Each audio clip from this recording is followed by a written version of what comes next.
Okay mga kabatang, isang panibagong reaction videos na naman ang ating matutunghayan ngayong gabi.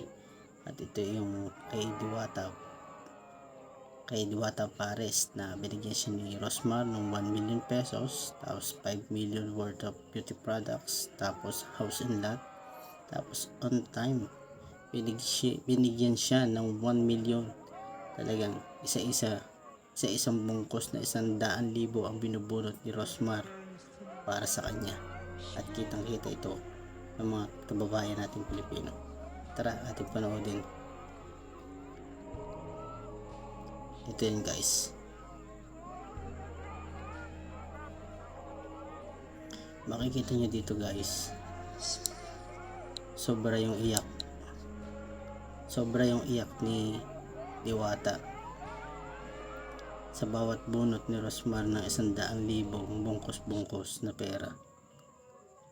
Iyak ng iyak si Diwata habang hawak niya yung malaking susi na nagsisimbolo sa kanyang house and lot.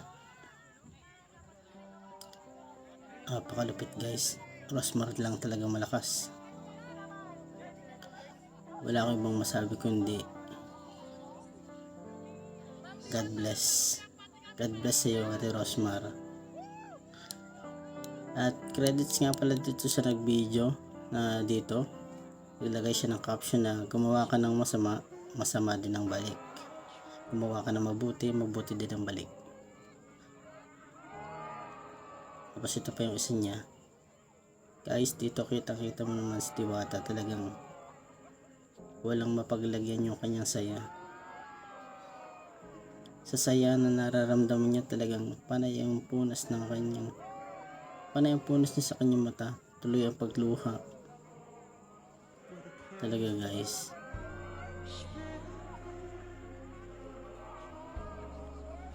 ang lupit talaga. Napakabait ng Panginoon Diyos para sa iyo, Diwata, kaya gamitin mo ng tama yung pera na yan,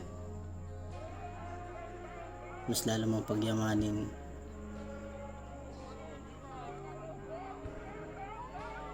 Tapos meron pa siya guys na meron pang ibinigay dito yung iba.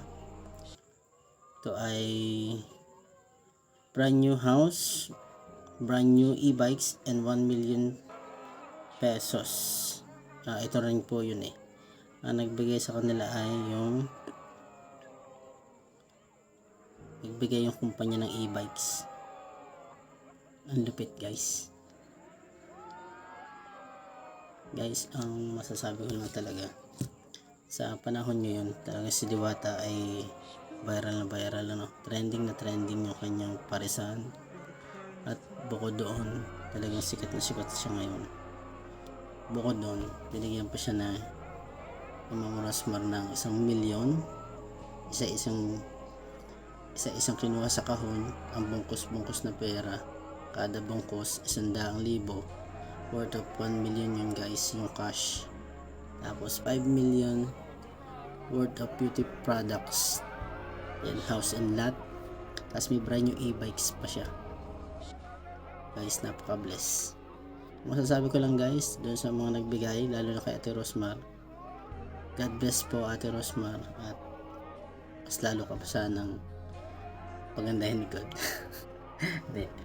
God bless Ate Rosmar, at maraming salamat po sa pagtulong sa ating idol na si Diwata. Yun lang guys, yun lang mga kabatang. Kung nagustuhan nyo ang ating reaction video, huwag nyo naman kalimutan mag-like and share, o kahit di mo nakapalo, basta manood ka na lang, okay na yun. Bye bye and God bless.